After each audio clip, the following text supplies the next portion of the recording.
ముందు యేసయ్య వస్తాడంట, భక్తులను పరలోకానికి తీసుకెళ్తాడంట, ఆ తరువాత అబద్ధ క్రీస్తు వస్తాడట. యేసు ముందు వస్తాడు, భక్తులందరూ పరలోకానికి వెళ్ళిపోతారు, తర్వాత శ్రమలు వస్తాయి అని అయ్యగారు చెప్పారు.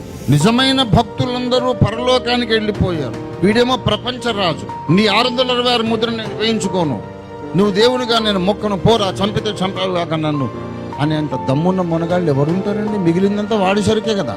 ప్రకటన గ్రంథంలో తేటగా చెప్పాడు, 13వ అధ్యాయం 5, 6, 7 వచనాల్లో, 42 నెలలు తన కార్యము జరుపుటకు వానికి అధికారం ఏర్పాటాయను, పరిశుద్ధులతో యుద్ధము చేయుటకు వానికి అధికారము ఇవ్వబడేది.